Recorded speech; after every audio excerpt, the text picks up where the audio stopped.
कहिए सीताराम कहिए, राम कहिए सीताराम कहिए, राम कहिए सीताराम कहिए, राम कहिए सीताराम कहिए, राम कहिए सीताराम कहिए, राम कहिए सीताराम कहिए, राम कहिए सीताराम कहिए, राम कहिए सीताराम कहिए, राम कहिए सीताराम कहिए, राम कहिए सीताराम कहिए,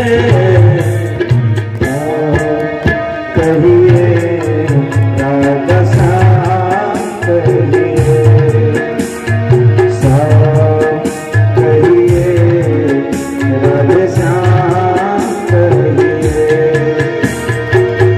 राम कहिए राधे श्याम कहिए, राम कहिए राधे श्याम कहिए, राम कहिए राधे श्याम कहिए,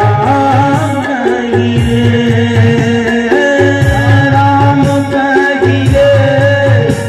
राधे श्याम कहिए, राम कहिए राधे श्याम कहिए, राम कहिए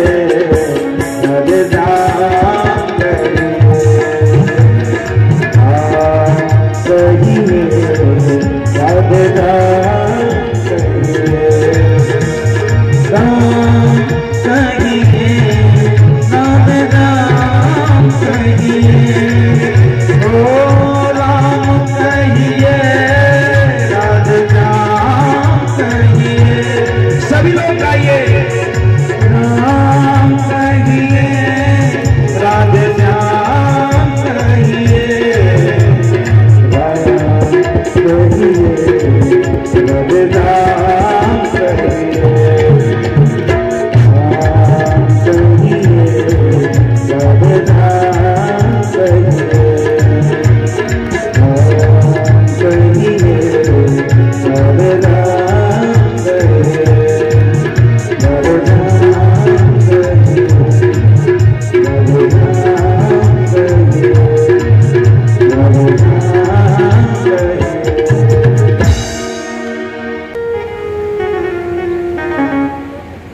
तो निर्विकार ईश्वर के दरबार में कैसे व्यक्ति शरण पा सकता है?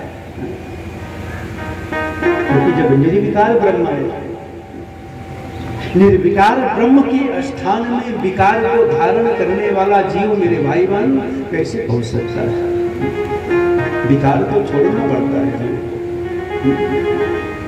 और कथाओं में आप सब लोग श्रवण कर रहे हैं, विकार कितने होते हैं?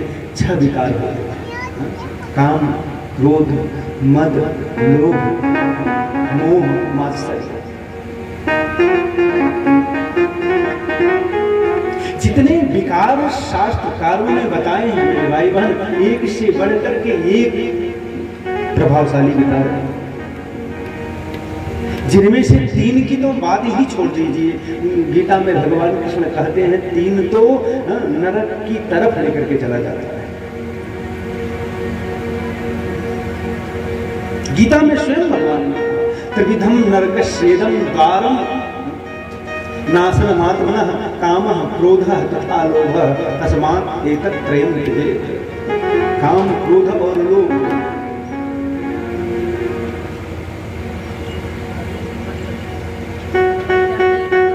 सुखदेव जी कहते हैं हे परीक्षित, काम क्रोध और लोभ को तभी जीता जा सकता है जब भगवान की कृपा हो। और जब तक इन तीनों पर विजय नहीं प्राप्त होती है मेरे भाई बहन, तब तक भगवान के परम पावन धाम में हमारा प्रवेश नहीं हो सकता है। भगवान के धाम में पहुंचने के लिए काम, क्रोध और लोभ को जीतना ही पड़ता है।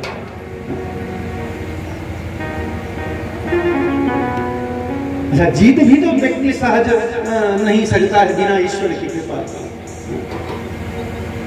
कल पावना अवतार पूज्यपाद गोस्वामी तुलसीदास जी महाराज ने रामचरितमानस में यही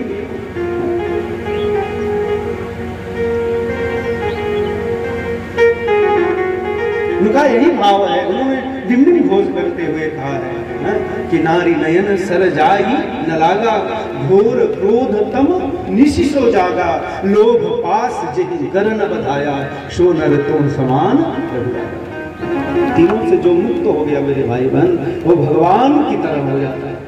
भगवान की तरह का मतलब भगवान के परम पावन धाम का अधिकारी बन जाता है। और जो भगवान के परम पावन धाम का अधिकारी बन जाता है वो भगवान जैसा ही हो जाता है, भगवान ही हो जाता है। लेकिन फिर आगे लिखते हैं, यह गुण साधन ते नहीं होई, तुम्हारी कृपा पाव कोई। ये गुण और साधन से नहीं हो सकता। न हम अपने गुणों से इन विकारों को दबा सकते हैं मेरे भाई बहन, न ही किसी साधन से इन विकारों को हम नष्ट कर सकते हैं। कोई भी संसार में ऐसा साधन नहीं है जिस साधन के द्वारा इन विकारों को दबाया जाए।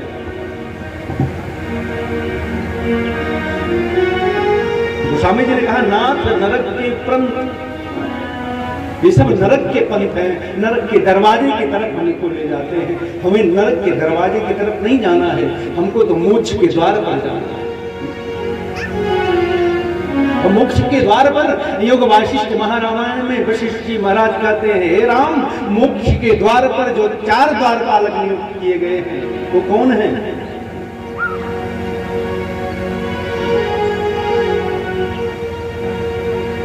कहा मोक्ष द्वारे द्वारपाला, मोक्ष के द्वार पर जो द्वारपाला 4 परिकीर्तिता, 4 कहे गए हैं कौन? मेरे भाई बहन, जब 4 द्वारपाल की बात आती है तो योग वासिष्ठ महारामायण में वशिष्ठ जी महाराज कहते हैं, हे राम, जिसमें से सबसे प्रधान द्वार है सत्संग।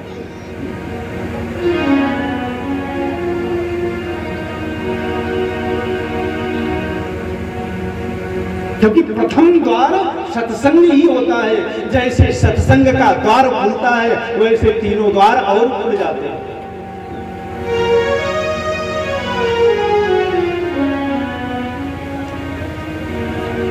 देखिए, काम क्रोध लोभ की बात कही गई। वल्लभाचार्य जी महाराज ने कहा कि काम से कर्म नष्ट होता है, कामेन कर्मणा सहसा, और लोभ से मेरे भाई बहन भक्ति नष्ट होता है। और क्रोध से कहा है कि काम से कर्म नाश, और लोभ से भक्ति का नाश होता है, और क्रोध से ज्ञान नष्ट हो जाता है। तस्मात् एतत् त्रयम् त्यजेत्, इसलिए इन तीनों को छोड़ देना चाहिए। काम और क्रोध और लोभ, ये तीनों ही आपको नरक के द्वार पर पहुंचाते हैं। और जो तीनों को जीत लेता है मेरे भाई बहन, तो वह भगवान के द्वार पर पहुंच जाता है। और तीनों को जीता कैसे जाए? कहा यह गुण साधन से नहीं हो सकता। ये जब भगवान की कृपा होती है तो पहला द्वार जो सत्संग का है, बिन सत्संग विवेक न होई, राम कृपा बिन सुलभ न सोई। तो भगवान की कृपा से वह प्रथम सत्संग रूपी द्वार मेरे भाई बहन खुल जाता है, जो भक्ति का प्रथम सोपान है। परिश्रम करे कोई कितना भी, लेकिन प्रभु के कृपा चलता नहीं, कृपा के बिना चलता नहीं है। परिश्रम करे कोई कितना भी, लेकिन कृपा के बिना चलता नहीं है, कृपा के बिना चलता नहीं।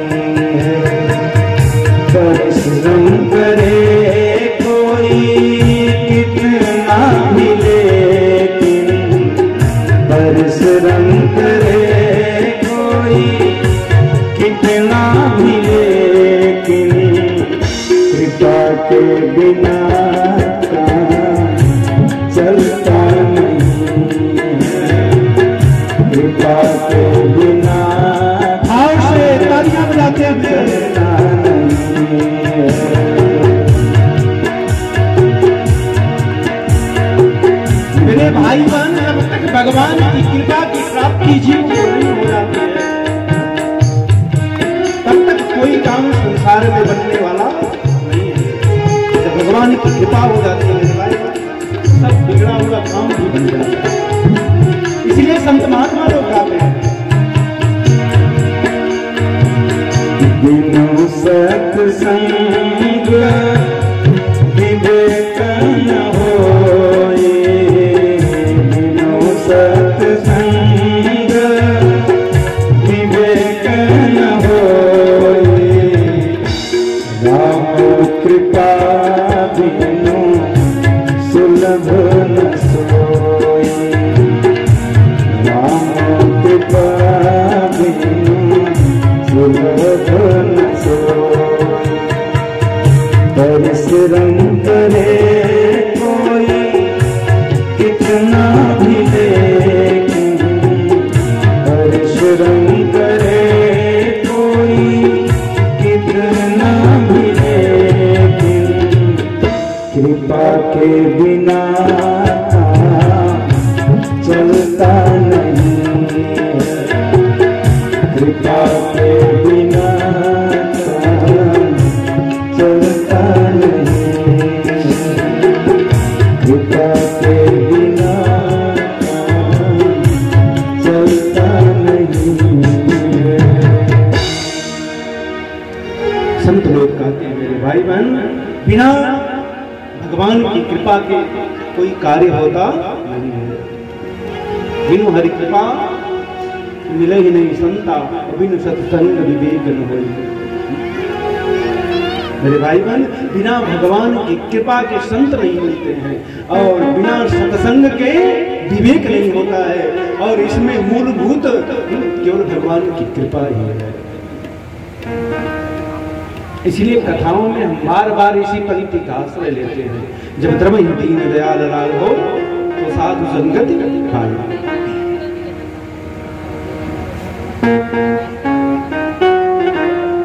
तो भगवान की कृपा से मेरे भाई बहन सत्संग मिलता है, और सत्संग से हमें विवेक की प्राप्ति होती है, और परम विवेक ही उस भगवत तत्व को हमको पहचान करा देता है मेरे भाई बहन, असत तत्व से हमको दूर करा देता है। इसीलिए सत्संग है।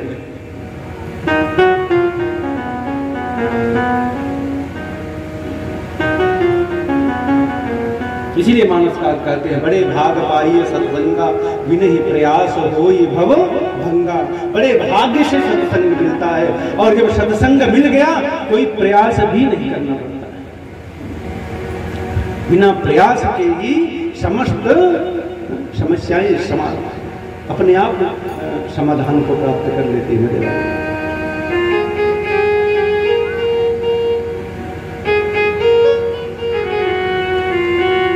तो विकार इच्छा कहे गए हैं, काम क्रोध लोभ मद मोह और मात्सर्य, ये इच्छा विकार तभी नष्ट होते हैं जब भगवत तत्व की प्राप्ति हो जाए, क्योंकि भगवान भी तत्व से ही बने हुए। भगवान किसे कहते हैं? छह भग को धारण करने वाले भगवान कहलाते मेरे भाई। ऐश्वर्यस्य समग्रस्य धर्मस्य यशसः श्रियः ज्ञान वैराग्योश्चैव शरणां भगैति। जो छह भग को धारण करता है मेरे भाई भाई, वही भगवान कहलाता है। छह भग कौन? हम थोड़े यश की प्राप्ति कर लेते हैं कि कितना कूदने लगते हैं, कितना चहकने लगते हैं, कितना उछल कूद मचाने लगते हैं। थोड़ा सा यदि यश मिला, पद प्रतिष्ठा मिली मेरे भाई बहन, हम बर्दाश्त ही नहीं कर पाते हैं। लेकिन भगवान में कितना यश है, ऐश्वर्य समग्र, संपूर्ण यश भगवान में भरा पड़ा हुआ, लेकिन कितना शांत रहते हैं भगवान।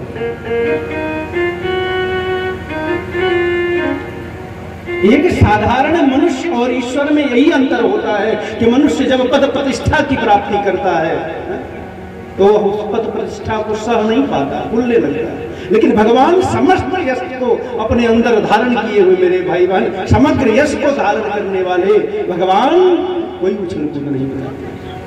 शांत है, शांताकारम भुजग शयनम पद्मनाभम सुरेशम।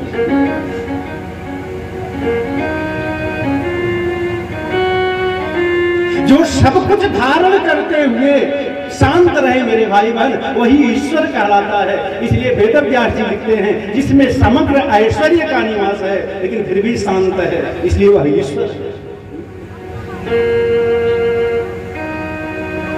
हमारे पास थोड़ा यश आ जाता है मेरे भाई बहन, हम उछलने लगते हैं, कूदने लगते हैं, इसलिए हम मनुष्य हैं। हम में और ईश्वर में यही अंतर है। यदि यश को प्राप्त करके हम भी शांत हो जाएं तो समझ लो तो वह ईश्वर हमारे अंदर आने लगा है। धीरे धीरे उसकी प्रभुता हमारे अंदर समाहित हो गई। लेकिन जीव कहां शांत हो पाता?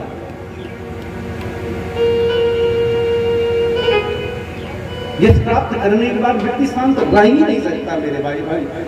तो भगवान में समग्र यश है लेकिन कितने शांत हैं ईश्वर। ऐश्वर्य यश समग्र यश, भगवान में धर्म है मेरे भाई भाई। समग्र ऐश्वर्य को, समग्र धर्म को धारण करने वाला वही ईश्वर। हम थोड़ा सा धर्म करते हैं, डंडा कितना पीटेंगे। थोड़ा सा कोई सत्कार्य करते हैं तो एकदम पूरा।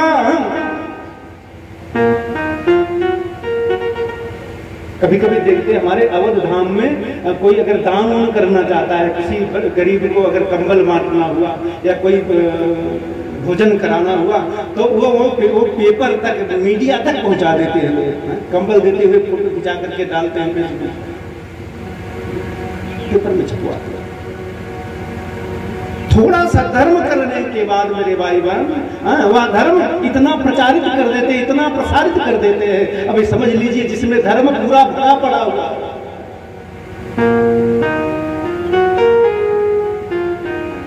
बचाने की क्षमता नहीं, इसलिए हम मनुष्य और उसमें समग्र धर्म पड़ा हुआ है मेरे भाई बहन, और सब पचा करके बैठा हुआ है।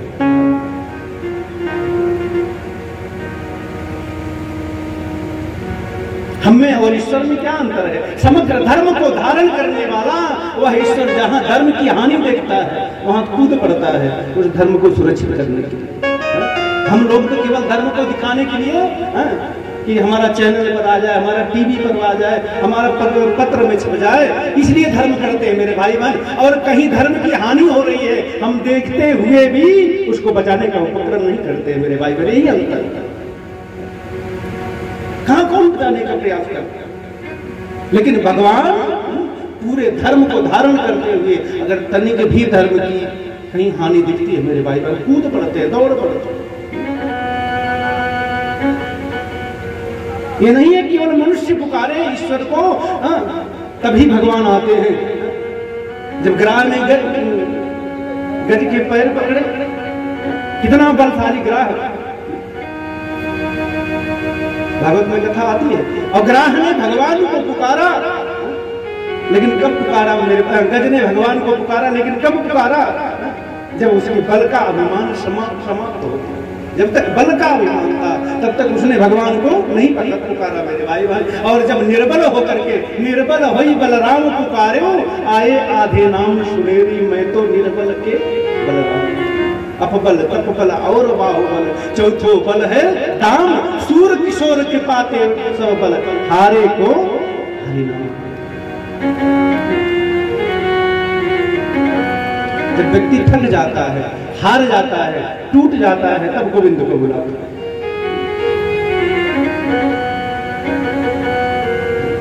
और जब तक वह अनन्य भाव से मेरे भाई बहन, जब अनन्यता नहीं आती तभी माधव आते हैं। एक बार एक भगवान का कोई भक्त किसी दुष्ट पुरुष के द्वारा मारा जा रहा था मेरे भाई भाई। मैया लक्ष्मी भगवान का पैर दबा रही थी और भगवान मन नमन मुस्कुरा रहे थे। और भगवान का बड़ा प्यारा भक्त था, वो मारा जा रहा था, चिल्ला रहा था, लेकिन भगवान जा नहीं रहे थे। तो मैया लक्ष्मी ने पूछा, प्रभु आपका भक्त मारा जा रहा, जा क्यों नहीं रहे? कहा इसलिए नहीं जा रहे हैं कि मारा तो जा रहा है, लेकिन अभी उसे विश्वास है कि हमारे शरीर में ताकत है। अभी तो मैं भले कमजोर पड़ रहा हूं, मार सा रहा हूं, लेकिन अभी ये सोच रहा है कि थोड़ा सा मौका मिलेगा तो इसको मैं भी मारूंगा। अभी उसके अंदर अहम भाव भरा हुआ है। और जब तक जीव के अंदर मेरे भाई बहन अहम भाव भरा रहता है तब तक नारायण आते नहीं आते।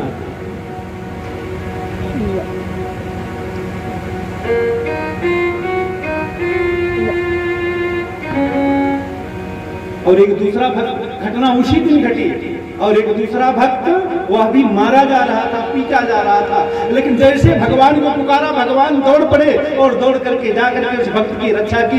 हाँ, मैया लक्ष्मी ने पूछा महाराज वो तो एक ही बार पुकारा आपने रक्षा कर दी और वह कई बार पुकारता रहा, बड़ा ही आपकी सेवा पूजा पाठ आदि कर्मों में रत रहने वाला इतना विलंब से भगवान ने उसकी भी रक्षा की लेकिन बहुत विलंब से, और लेकिन दूसरे भक्त की रक्षा तुरंत त्वरित जाकर के कर दी। और जब मैया लक्ष्मी ने पूछा महाराज इतना अंतर क्यों है, कहा वह समर्पण कर बैठा।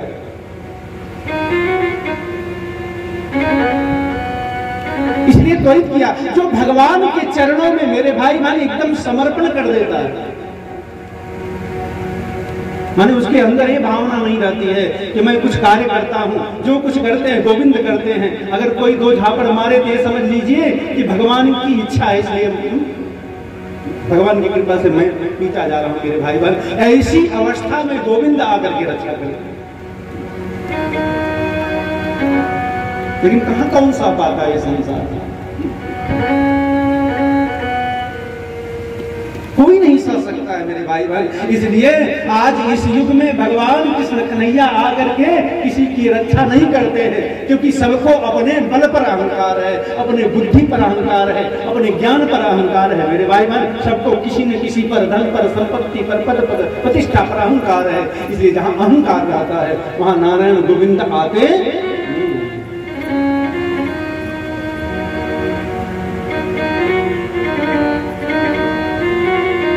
वरना उनका तो दिन घोष है मेरे भाई बहन। वो स्वयं कहते हैं यदा यदा हि धर्मस्य ग्लानिर्भवति भारत अभ्युत्थानम् अधर्मस्य तदात्मानं सृजाम्यहम्। जब जब धर्म की हानि होती है तब तब मैं अपनी संरचना कर लेता हूँ, अपने को प्रकट कर लेता हूँ।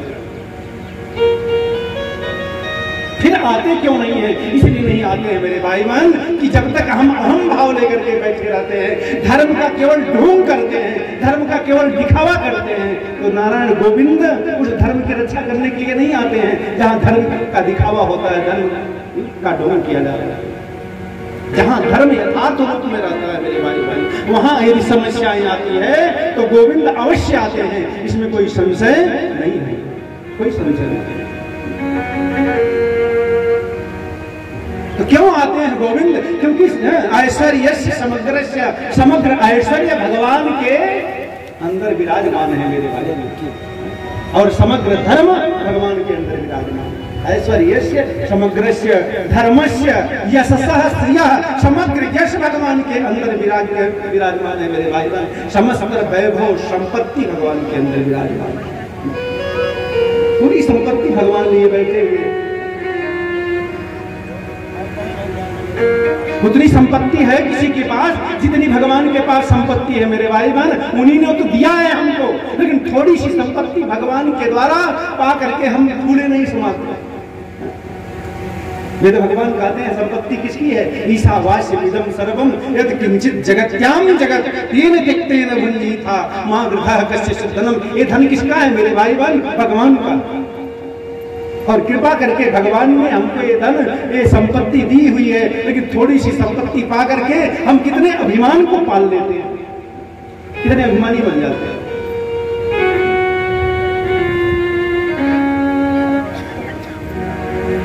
लेकिन मेरे भाई बहन, भगवान कहते हैं अगर अभिमानी बन जाते हो तब मैं 10 साल का इंतजार करता हूं, उससे ऊपर नहीं देखते।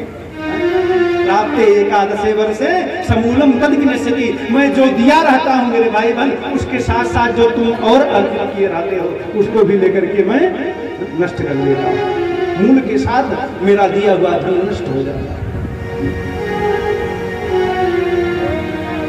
तो गोविंद कृष्ण कन्हैया ने जो कुछ दिया है मेरे भाई बहन, अभिमान नहीं होना चाहिए, प्रभु प्रसाद समझना चाहिए। और प्रसाद मेरे भाई बहन कभी दुख नहीं देता है, प्रसाद तो सुख का हेतु है।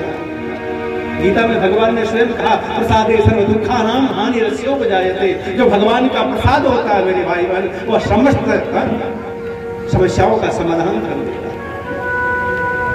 लेकिन जो हम अपने परिश्रम से अर्जित किए हुए धन को अपना मान करके बैठे हैं, इस धन को हमने कमाया है अपने बल से, अपनी भुजाओं से, अपने परिश्रम से, वह धन कभी सुख नहीं देता।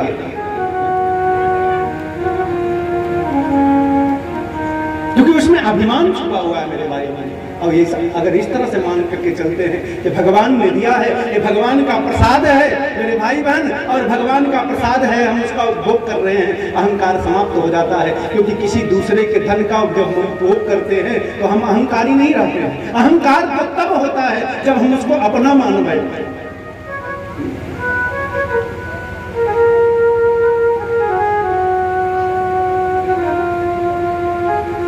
अपना मानना ही अहंकार है, और भगवान का मानना ही शरणागति है मेरे भाई बहन, प्रपन्नता है। जहाँ जीव प्रपन्न अवस्था को प्राप्त करता है वहाँ शरणागति कहलाती है। ऐसे शरणागत में भक्त की रक्षा स्वयं भगवान करते हैं।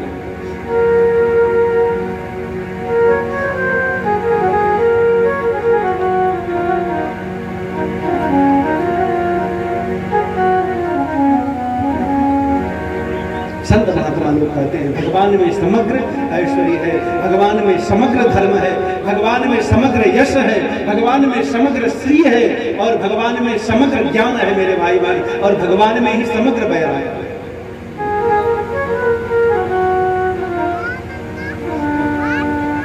इतना संसार भूमंडल बनाते हुए भी ईश्वर किसी भी वस्तु से आसक्ति नहीं करते हैं मेरे भाई बहन। कोई लगाव उस ब्रह्म को नहीं होता।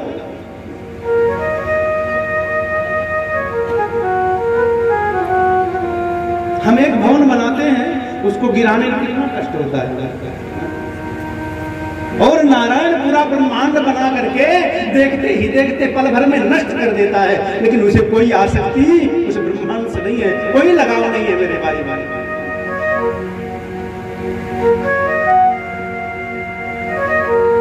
हम एक पुत्र पैदा करते हैं मेरे भाई बहन, उस पुत्र के प्रति कितना लगाव होता है। अगर थोड़ी सी खरोच लग गई, हम छटपटा जाते हैं, दौड़ पड़ते हैं। एक भी डॉक्टर वैद्य छूटता नहीं है जिसके पीछे पीछे हम जाएं और उस बच्चे का उपचार न कराएं।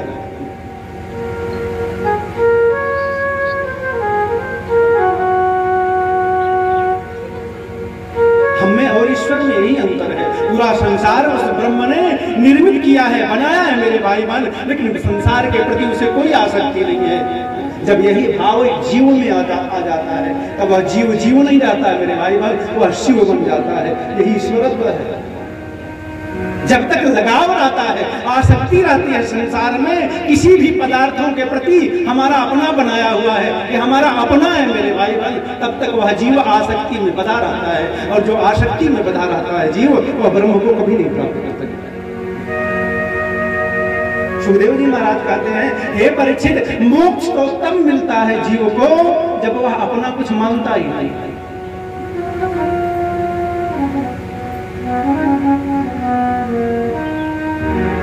आज सप्तम दिवस है। सुखदेव जी महाराज कथा सुनाते हुए कह रहे हैं, हे परीक्षित, जब तक आपकी हृदय से ये भाव नहीं समाप्त होगा कि मेरा पुत्र, मेरी संपत्ति, मेरा वैभव, मेरा पद, मेरी प्रतिष्ठा, तब तक मोक्ष मिलने वाला नहीं है। और जिस दिन तुमको ये भाव हो जाएगा कि हाँ मेरा कुछ नहीं है, सब नारायण का है, मैं रहूं या न रहूं, देखने वाला वह ईश्वर है मेरे भाई। लेकिन कहाँ हम विश्वास करते हैं? हम यहाँ बैठे हैं लेकिन मन हमारा कहाँ है? अपने परिवार के ऊपर, अपने घर के ऊपर, कहीं कोई मुसीबत न आ जाए, कहीं कोई संकट न आ जाए, बैठे यहाँ हैं। लेकिन चित्त जो है नाना प्रकार के पदार्थों में लगा हुआ मेरे भाई बहन। जब जीव इस तरह का व्यवहार करने लगता है तो भगवान उस जीव के प्रति कोई दृष्टि नहीं होती ईश्वर की, क्योंकि वह ईश्वर जानता